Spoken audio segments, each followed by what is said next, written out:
Ya, selamat malam Bapak Ibu serta saudara-saudara sekalian. Selamat berjumpa kembali dalam acara Kiwi Jawab pada malam ini. Pada malam ini kita berada pada bagian yang ketiga dari series Basics Every Christian Should Know, atau kalau diterjemahkan adalah dasar-dasar iman yang perlu diketahui oleh orang-orang percaya. Walaupun isinya adalah dasar-dasar iman, sebenarnya apa yang saya presentasikan di sini bukan berarti hal-hal yang mudah. Nah, itulah. Dan pada malam ini kita akan melanjutkan gagasan Allah yang menjalin hubungan dengan dunia ciptaannya sebagai pribadi. Jadi Allah menjalin hubungan khususnya dengan manusia sebagai pribadi. Nah, saudara-saudara sekalian, hubungan di antara Allah dan manusia itu bukan hubungan I dan it di dalam bahasa Inggris. Kalau saudara belajar bahasa Inggris, I itu kata ganti pertama, orang pertama. I, saya, aku.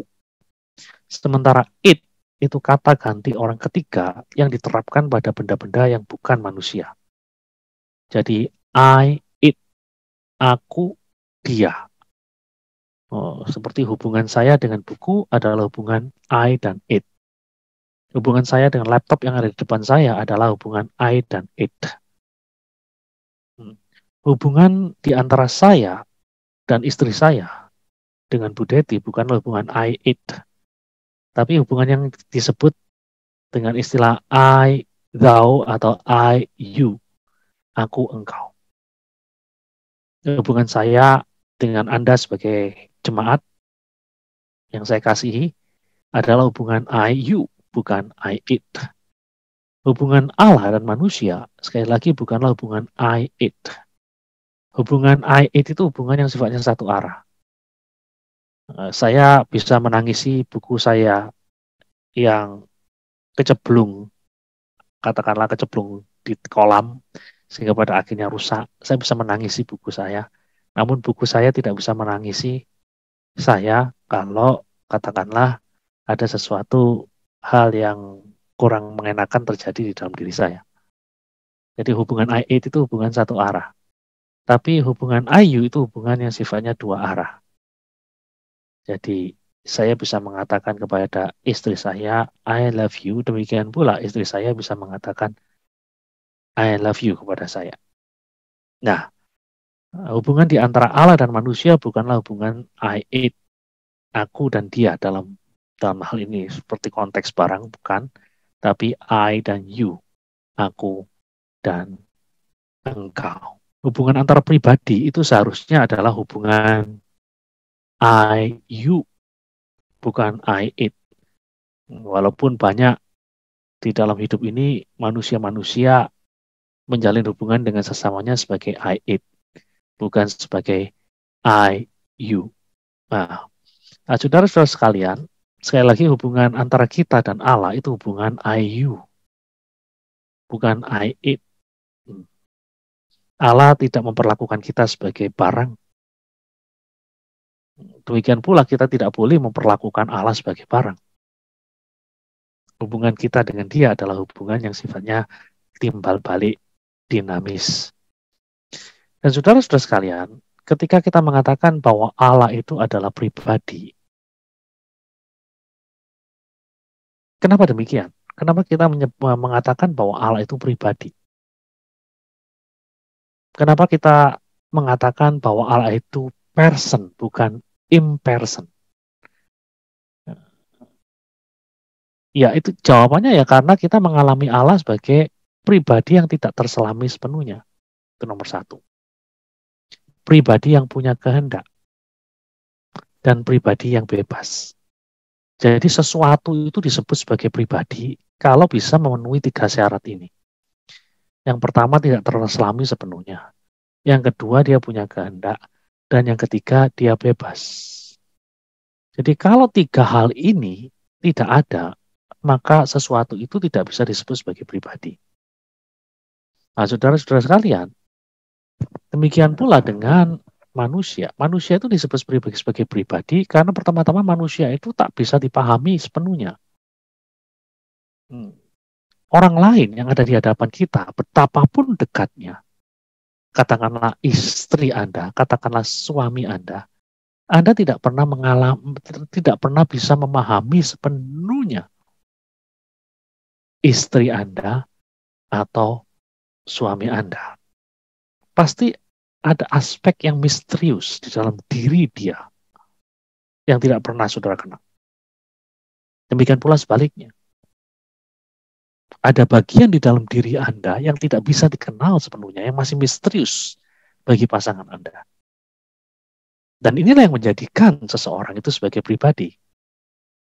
Kan di dalam Alkitab dikatakan manusia itu diciptakan sebagai peta dan gambar Allah. Dalam bahasa Inggris digunakan istilah image of God. Dalam bahasa Latin digunakan istilah imago Dei. Sama seperti Allah yang misterius. Kita tidak bisa memahami sepenuhnya Allah. Kita tahu beberapa hal mengenai Allah. Demikian pula dengan orang lain yang adalah pribadi. Kita tahu banyak hal mengenai diri mereka, namun kita tidak bisa mengatakan kita tahu segala-galanya tentang diri mereka. Ada bagian dalam diri mereka yang tidak kita ketahui. Dan itulah yang menjadikan dirinya sebagai seorang pribadi. Coba saudara renungkan. Benar enggak akan hal ini? Saudara yang punya suami, saudara yang punya istri, harus diakui. Ada bagian-bagian di dalam diri istri Anda yang tidak Anda pernah ketahui sepenuhnya. Demikian pula sebaliknya. Nah, itu ciri daripada seorang pribadi. Jadi sesuatu itu disebut sebagai pribadi kalau dia itu tidak bisa kita pahami sepenuhnya. Nah, yang kedua, sesuatu itu disebut sebagai pribadi apabila sesuatu itu memiliki kehendak. Di dalam bahasa Inggris disebut dengan istilah willful. Jadi kita berbicara satu sama lain sebagai pribadi karena kita adalah pelaku aktif yang punya kehendak diri. Kita punya sasaran-sasaran, kita punya tujuan-tujuan, kita punya rencana-rencana yang mewarnai bagaimana kita bertindak di dunia ini. Itu yang menjadikan diri Anda sebagai pribadi. Anda bangun dari tidur, kemudian makan, kemudian berangkat kerja. Ya karena, pertanyaannya kenapa Anda melakukan itu semua? Ya karena Anda punya sasaran-sasaran, Anda punya tujuan, Anda punya rencana. Nah, dan ini semua adalah gambaran bahwa Anda punya kehendak diri. Nah, jadi sesuatu itu disebut sebagai pribadi kalau dia punya kehendak. Dia punya kehendak, ada sesuatu yang berasal dari dirinya sendiri yang mengarahkan dia untuk bertindak, melakukan sesuatu. Nah, kemudian ada aspek yang ketiga, sesuatu itu disebut sebagai pribadi apabila mereka itu bebas. Artinya apa? Kita menyebut satu sama lain sebagai pribadi karena kita bebas untuk bertindak. Nah, itulah sebabnya mereka yang dikendalikan sepenuhnya oleh orang lain.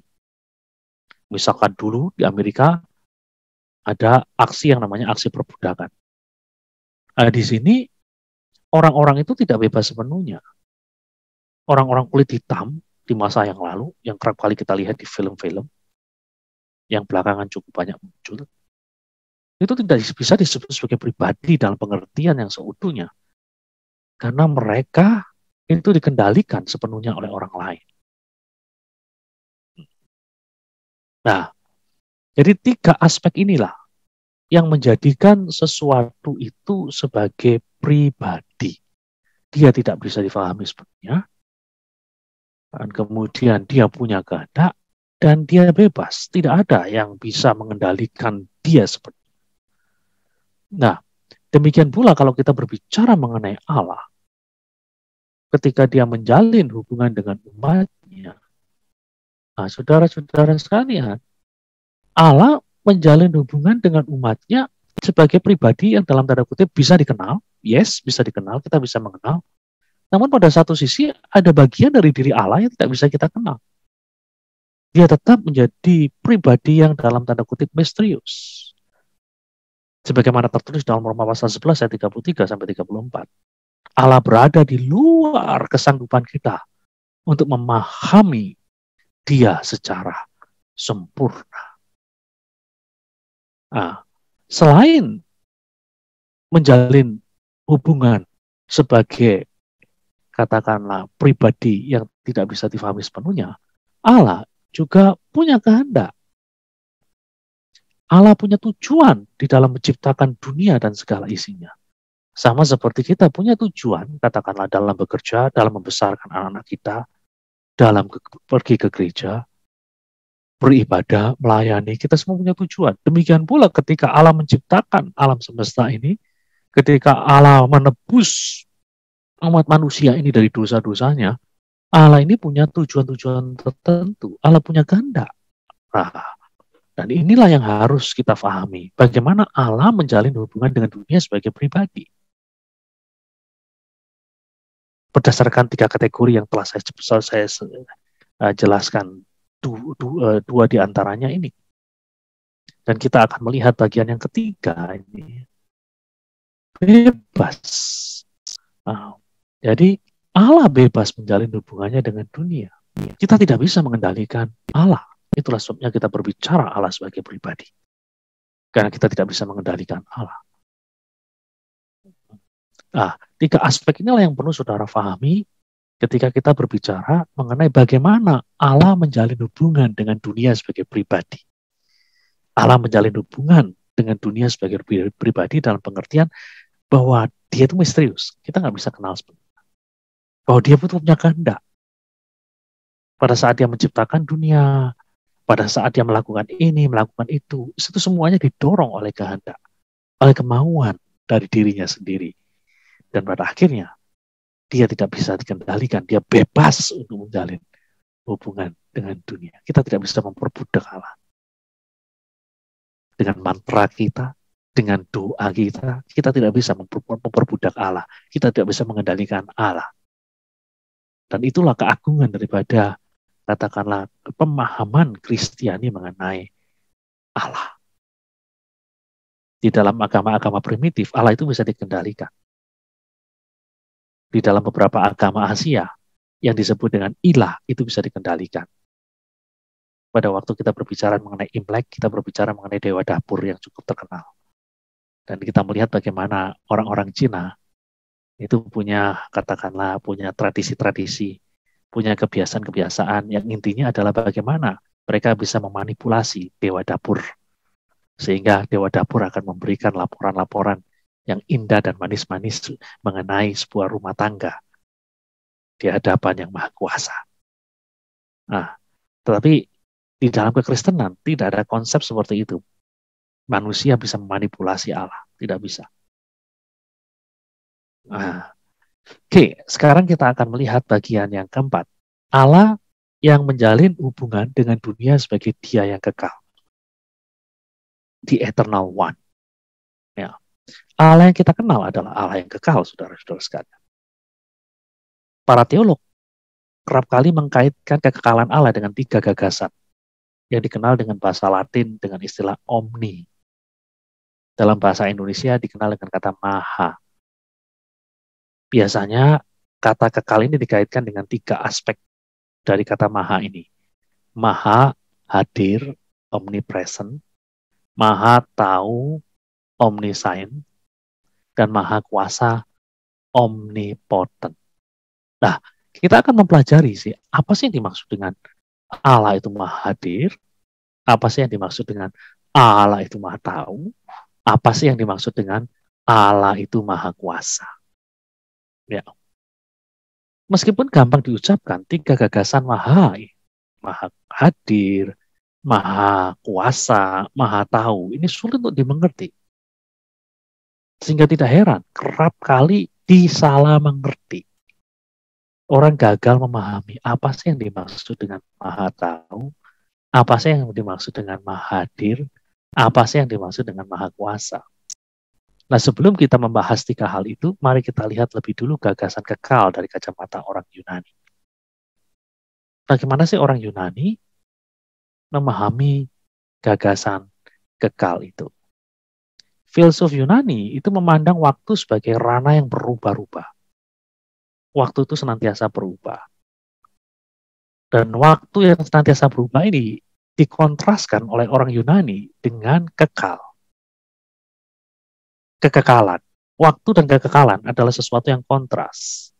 Waktu adalah sesuatu yang berubah terus. Sementara kekekalan digambarkan sebagai ranah yang statis dan tidak tersentuh oleh perubahan.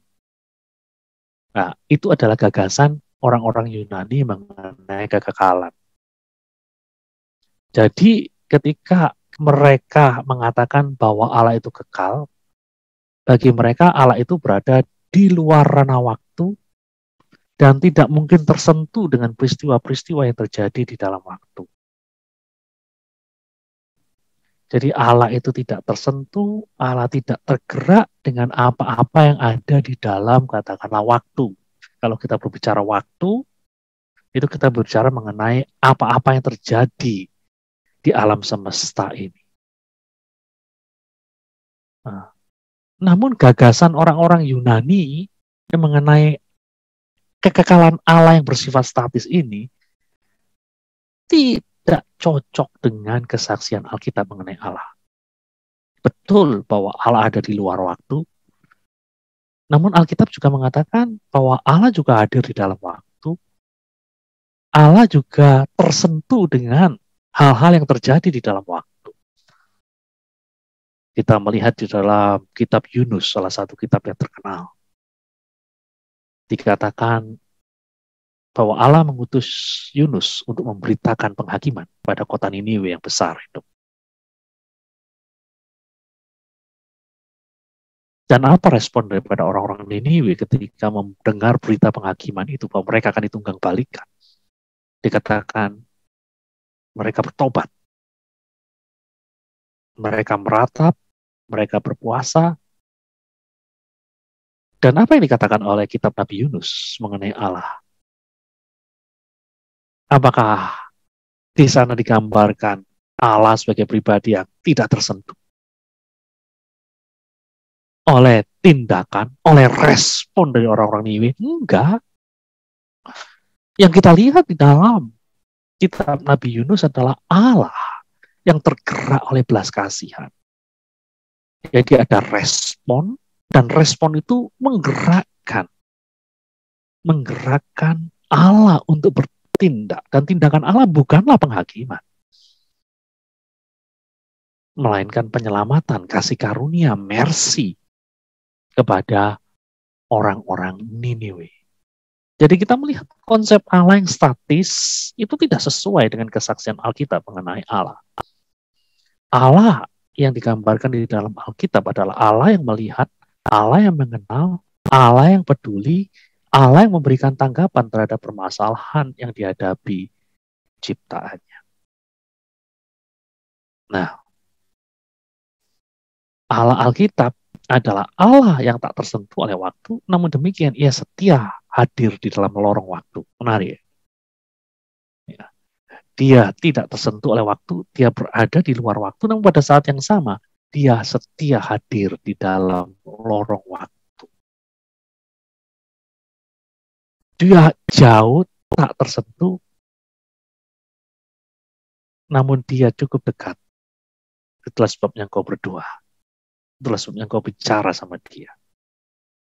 Nah, jadi hal ini lebih jauh akan menuntun kita pada pertanyaan yang sulit. Bagaimana Allah yang setia hadir dalam lorong waktu itu mengkaitkan dirinya dengan waktu. Nah, pengalaman kita dengan waktu akan menjadi titik awal kita untuk melihat hubungan Allah dengan waktu. Bagi kita, waktu itu punya 3 dimensi. Dulu, sekarang, dan nanti. Past, present, and future. Meskipun kita berbicara mengenai peristiwa-peristiwa masa lalu dan masa depan, namun yang langsung bisa kita sadari adalah peristiwa yang terjadi sekarang ini. Kita bisa bicara apa yang terjadi pada hari kemarin. Kita bisa berbicara mengenai kemungkinan-kemungkinan yang akan terjadi besok. Tapi yang paling bisa kita sadari, adalah ya apa yang terjadi saat ini. Benar nggak? Ya, kesadaran kita akan masa lalu itu dibatasi oleh memori kita. Ya. Ada orang yang memorinya pendek, ya dia tidak bisa menerawang jauh sampai sejauh orang-orang yang punya memori yang jauh lebih baik. Orang yang punya memori lebih baik pun juga terbatas dengan memorinya. Dia tentu tidak bisa mengingat apa yang terjadi pada waktu dia berumur, katakanlah 9 bulan, 1 tahun.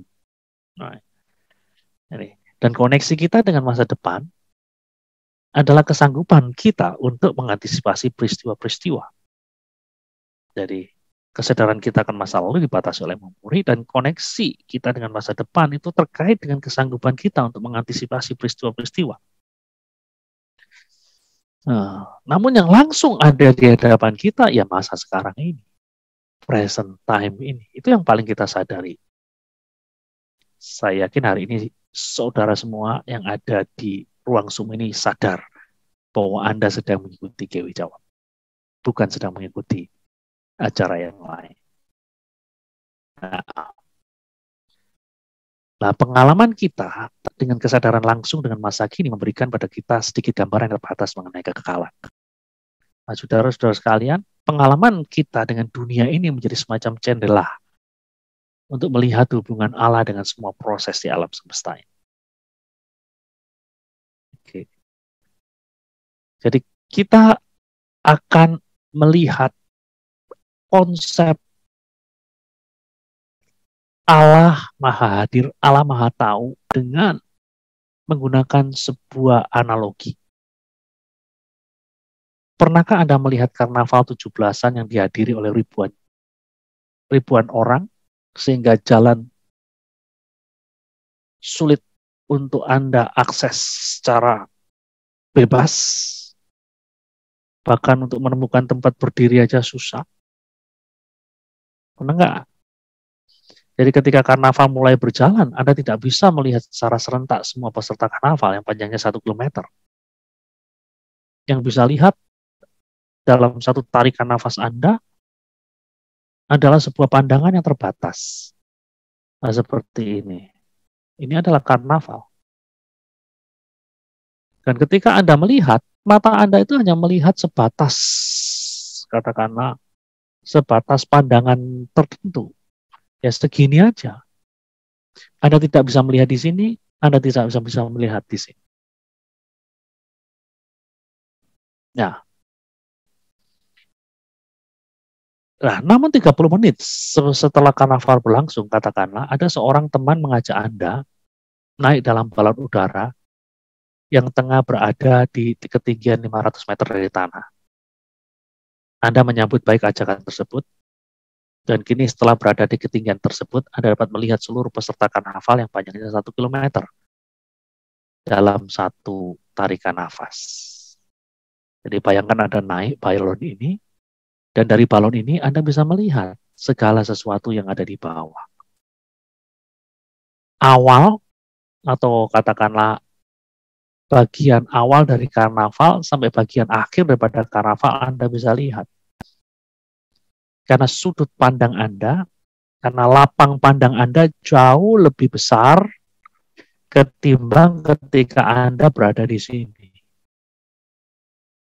Jadi ketika Anda berada di desak-desakan orang yang melihat karnaval dari samping, lapang pandang Anda itu terbatas. Anda hanya melihat secuil dari peristiwa karnaval tersebut.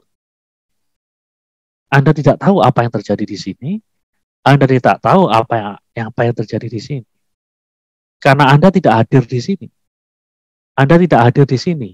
Anda hadir di sini. Ya.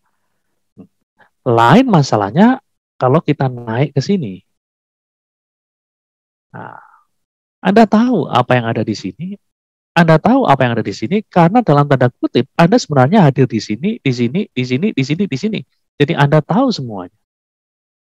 Jadi kalau kita berbicara mengenai Allah itu Maha Hadir, sebelum kita membahas hal tersebut, kita akan berbicara mengenai apa yang kerap kali dikatakan oleh orang-orang Kristen mengenai Allah itu Maha Hadir. Kerap kali orang Kristen berbicara bahwa Allah itu Maha Hadir, itu berada bahwa Allah itu hadir di mana saja. Nah, pemahaman ini sebenarnya sih tidak sepenuhnya salah. Tetapi ada pemahaman yang lebih baik. Pemahaman yang lebih baik adalah segala sesuatu itu hadir di hadapan Allah. Itu yang sebenarnya disebut dengan Allah itu maha hadir.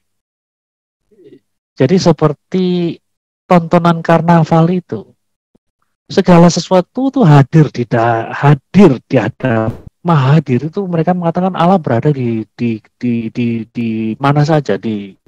Ya, pemahaman tersebut saya katakan tidak salah, tetapi ya sepertinya menempatkan Allah sebagai pribadi yang lebih kecil daripada katakanlah dunia yang diciptakannya. Padahal kita sudah belajar bahwa dunia yang diciptakannya itu, bahwa Allah itu lebih besar daripada dunia yang diciptakannya. Tapi kalau Anda mengatakan Allah hadir itu berarti Allah ada di mana-mana. Kesan yang muncul adalah bahwa Allah lebih kecil dibandingkan yang diciptakannya. Itulah sebabnya saya lebih suka untuk menggunakan istilah yang disebut Allah menikmati pandangan langsung dari peristiwa yang terjadi di alam semesta ini. Seperti katakanlah seseorang yang melihat karnaval dari balon udara. Jelas, terang benderang. Karena ada pandangan mata langsung. Ada hal yang berikutnya. Nah, hal ini membawa konsekuensi karena segala sesuatu itu hadir. Jadi karena segala sesuatu itu hadir di hadapan Allah, itu berarti bahwa Allah tahu segala sesuatu.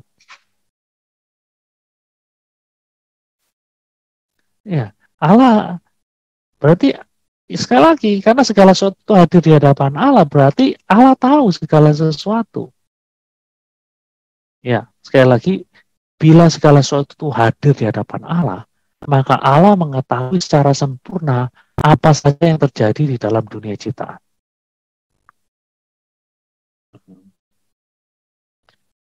Jadi itu yang dimaksud dengan maha hadir dan maha kuasa. Jadi maha hadir dan maha kuasa ini tidak bisa dilepaskan karena dia maha hadir, dia maha tahu. Bukan. Jadi sekali lagi konsep kemahadiran Allah dan konsep kemahatauan Allah nggak bisa dipisahkan. Konsep kemahakuasaan Allah. Apa yang dimaksud dengan konsep kemahakuasaan Allah? Sekali lagi, karena tadi terputus, konsep kemahakuasaan Allah jangan sekali lagi difahami sebagai sesuatu yang sifatnya teoritis. Orang-orang ateis kerap mengungkapkan pertanyaan semacam ini. Dapatkah Allah menciptakan batu yang begitu besar sehingga ia tidak dapat mengangkatnya? Ini adalah pernyataan yang filosofis. Pernyataan yang memisahkan hubungan Allah dengan dunia yang diciptakannya. Jadi kalau kita berbicara mengenai Allah itu maha kuasa, itu harus selalu dikaitkan dengan dunia yang diciptakannya. Bukan dalam pengertian semacam ini, dapatkah Allah menciptakan batu yang begitu besar sehingga ia tidak dapat mengangkatnya? Kalau jawabannya dapat, berarti Allah tidak maha kuasa. Kalau jawabannya tidak dapat, juga berarti Allah tidak maha kuasa. Ini adalah pertanyaan yang sifatnya menjebak. Dan pertanyaan ini tidak memahami dasar dari pembicaraan Alkitab ketika berbicara mengenai Allah itu maha kuasa. Ketika Alkitab berbicara mengenai Allah itu maha kuasa, itu selalu dikaitkan dalam konteks hubungan Allah dengan dunia. Ya, itu. Jadi sekali lagi, kalau kita berbicara mengenai omnipotent dalam konteks hubungan Allah dan dunia, maka sebenarnya kita harus memahami, ini kata-kata yang mungkin mengejutkan Anda, bahwa Allah tidak sanggup melakukan segala perkara. Maha kuasa bukan berarti bahwa Allah sanggup melakukan segala perkara. Itu konsep yang keliru. Anda terkejut pasti. Karena selama ini Anda mengatakan tidak ada hal yang mustahil bagi Tuhan. Dan sebenarnya ada hal yang mustahil bagi Tuhan. Apa hal yang mustahil bagi Tuhan? Allah tidak sanggup bertindak bodoh. Mustahil bagi Allah untuk bertindak bodoh. Allah itu maha bijak. Mustahil bagi Allah untuk berbohong. Mustahil bagi Allah untuk tidak menyatakan kasih. Mustahil bagi Allah untuk mengingkari janji. Mustahil bagi Allah untuk merencanakan yang jelek bagi ciptaannya. Jadi sekali lagi, kita harus berhati-hati ketika kita menggunakan kata Tidak ada hal yang mustahil bagi Allah. Karena kata itu tidak berlaku mutlak. Karena di dalam hubungan Allah dengan dunia ciptaannya, ada hal-hal yang mustahil. Ada hal yang Allah tidak sanggup melakukan. Jadi sekali lagi, di dalam pemahaman teologi Kristen mengenai Allah, kata Maha Kuasa berarti Allah sanggup melakukan segala sesuatu. Bukan itu. Melakukan segala sesuatu ini harus dikualifikasi dengan jelas. Allah sanggup melakukan segala sesuatu sebagaimana yang direncanakan. Sebagaimana apa yang didesain dan diarahkannya. Allah bisa melakukan segala sesuatu seperti itu. Nah, jadi sekali lagi, itulah 3 konsep mengenai Maha Tahu, Maha Hadir, dan Maha Kuasa.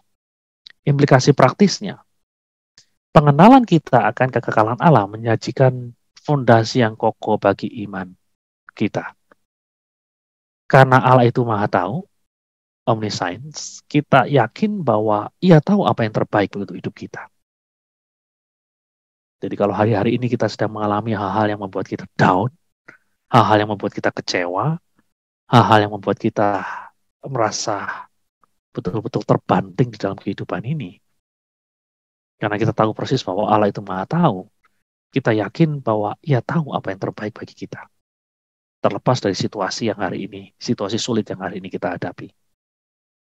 Karena Allah itu omnipotent, kita dapat percaya bahwa Allah dapat melakukan apa yang terbaik bagi kita. Sebagaimana janjinya. Bahwa Allah mempersiapkan the best for us.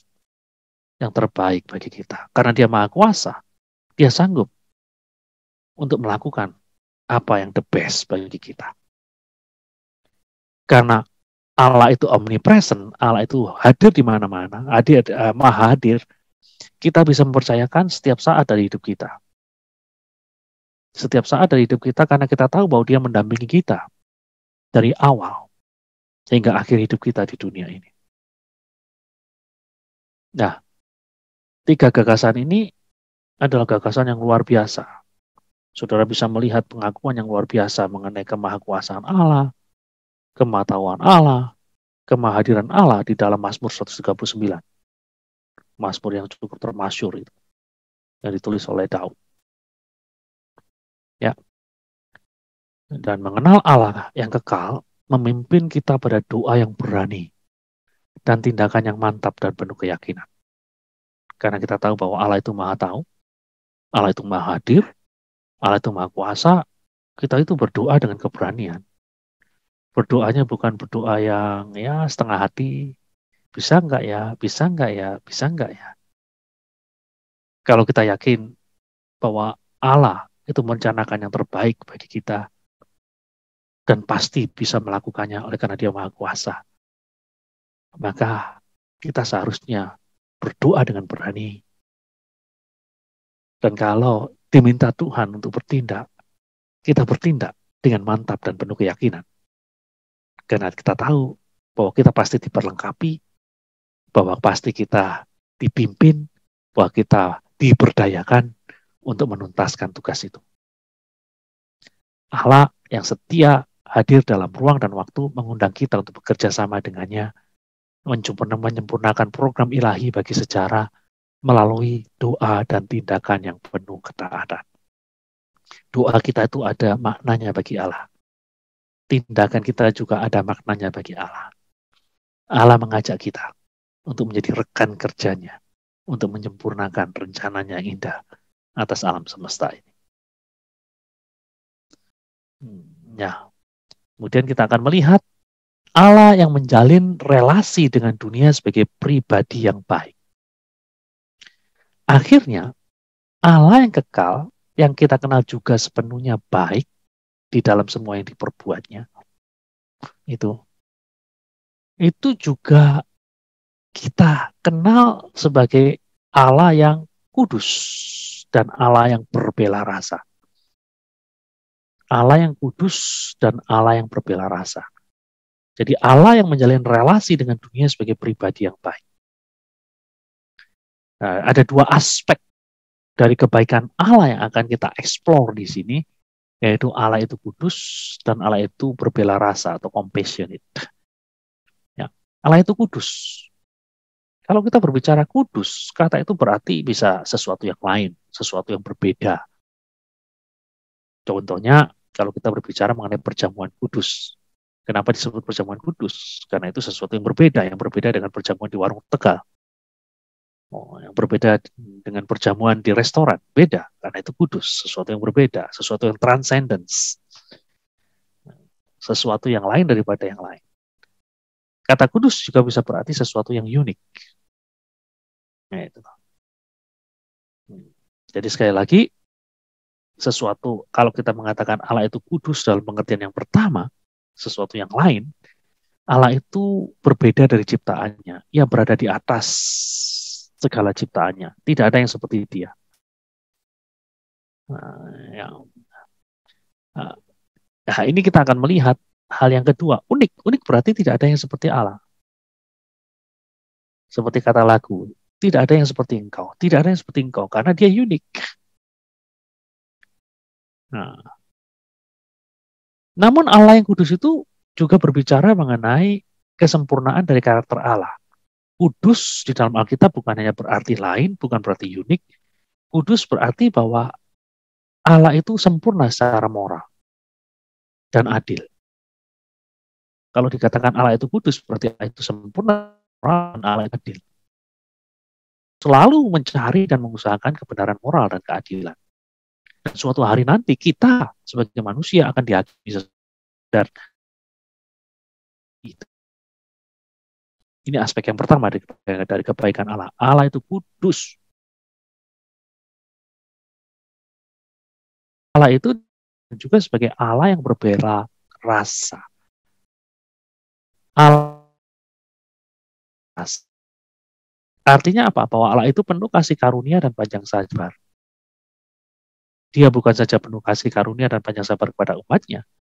Dia juga penuh kasih dan panjang sabar kepada seluruh ciptaan, bukan hanya kepada umatnya saja, tapi juga kepada sisa ciptaan yang lain. The rest of the creation, God loved them. Allah mengasihi mereka. Dan Allah mencurahkan belas kasihnya dan anugerahnya itu terlepas dari kebaikan dan jasa kita. Itulah sebabnya jangan heran Allah masih berbela rasa, meskipun kita sebagai manusia memberontak melawan dia. Karena belas kasihan Allah tidak ditentukan oleh jasa kita, oleh kebaikan kita. Dan hal ini bisa kita lihat secara jelas dalam perumpamaan tentang anak yang hilang, yang menggambarkan tentang indahnya kemurahan dan Allah yang panjang sabar, Allah yang berbela rasa. Bela rasa ilahi juga menjadi dasar dari tindakan ilahi Allah untuk menebus dan memulihkan umatnya. Orang-orang Israel berdosa, orang-orang Israel memberontak. Namun Allah tidak meninggalkan mereka. Ada waktunya Allah memulihkan mereka, ada waktunya Allah menebus mereka. Apa yang menjadi dasar dari tindakan Allah untuk memulihkan, menebus mereka? Bela rasa ilahi. Dan puncak dari tindakan bela rasa ilahi ini tampak dalam pengutusan sang anak untuk mati dan menebus dosa-dosa umat manusia. Nah, ini yang harus kita pahami. Puncak dari bela rasa ilahi adalah ketika Allah menjadi sama seperti kita. Kristus turun ke dunia, menjadi sama seperti kita. Betul-betul berbela rasa. Implikasi praktis, mengenal Allah yang Maha Kudus dan berbela rasa seharusnya membawa kita pada sukacita dan pujian pada Allah yang mulia. Mengenal Allah yang kudus dan berbela rasa seharusnya juga merevolusi cara hidup kita. Dalam level pribadi dan sosial kita harus bertindak benar dan adil, serta penuh belas kasihan seperti Allah. Sekarang kita akan melihat yang terakhir. Allah adalah pencipta. Saudara-saudara sekalian, Alkitab dibuka dengan sebuah kalimat pada mulanya Allah menciptakan langit dan bumi. Ini artinya apa? Ini artinya berarti Allah lah yang menciptakan dunia. Dunia tidak ada dengan sendirinya. Dunia itu tidak bersifat kekal, hanya Allah yang sifatnya kekal. Jadi kalau kita belajar fisika, ada yang namanya hukum kekekalan materi, hukum kekekalan energi. Jadi seolah-olah materi dan energi itu kekal, namun sebenarnya tidak demikian. Hanya Allah yang kekal. Dunia ini ada oleh karena kehendak dan tindakan Allah. Nah, kita akan meneliti lebih jauh gagasan Allah sebagai pencipta. Nah, saudara-saudara sekalian, penciptaan Allah adalah tindakan Allah yang bebas. Tidak ada yang memaksa Allah untuk menciptakan dunia ini. Tidak ada hal yang membuat Allah harus menciptakan dunia ini.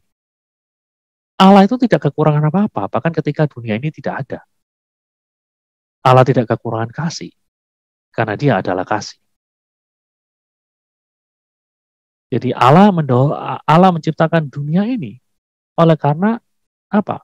Oleh karena kasih karunia yang besar. Nah, dengan adanya penciptaan ini, Allah berbagi keberadaan dengan dunia ciptaan. Sesungguhnya tidak ada yang namanya keberadaan kecuali Allah itu sendiri.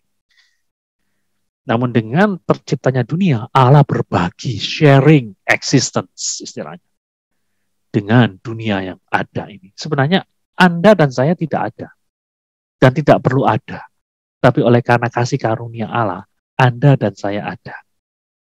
Jadi Allah berbagi keberadaan melalui diri Anda dan saya. Dan yang kedua, penciptaan adalah tindakan kasih Allah. Adalah tindakan yang lahir sebagai buah kasih Allah. Sebagaimana kita pelajari minggu lalu, Allah adalah kasih.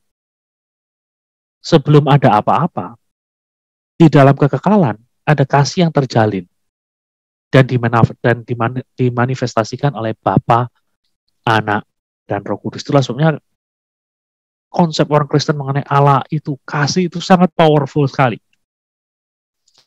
Luar biasa sekali. Di dalam konsep monoteisme Yahudi ataupun Islam, gagasan Allah itu kasih. Itu susah untuk diterapkan. Namun tidak demikian dengan kekristenan. Ketika tidak ada apa-apa di dunia ini, ketika tidak ada manusia, ketika tidak ada malaikat, bukan berarti bahwa Allah berhenti sebagai kasih. Tidak. Kasih selalu ada. Karena yang tadi, ada Trinity, Trinitas. Di dalam kekekalan ada kasih yang terjalin dan dimanifestasikan oleh Bapa, Anak, dan Roh Kudus. Dan penciptaan dunia itu lahir dari luberan. Luberan, outflow istilahnya dalam bahasa Inggris, luber. Jadi kalau saudara ngisi kaleng dari keran, kalau sudah penuh kan meluber. Nah, kasih Bapa, Anak, dan Roh Kudus yang kekal ini meluber. Meluber sampai muncul penciptaan. Kayak gini loh. Jadi kasih Allah itu meluber sampai akhirnya terbentuk dunia dan segala isinya. Ya. Dan yang terakhir, penciptaan Allah adalah tindakan Allah yang berdaulat. Sebagai pencipta, Allah itu berdaulat atas penciptaannya. Berdaulat itu artinya apa sih? Yang pertama-tama berdaulat berarti Allah berhak untuk menyatakan penciptaan itu harus seperti apa bentuknya. Allah itu berdaulat untuk menciptakan dunia itu kayak apa. Allah itu berdaulat untuk menciptakan monyet itu kayak apa. Monyet bukan kayak gajah, gajah bukan kayak monyet. Allah berdaulat untuk menciptakan bahwa manusia itu matanya ada di atas, bukan di bawah.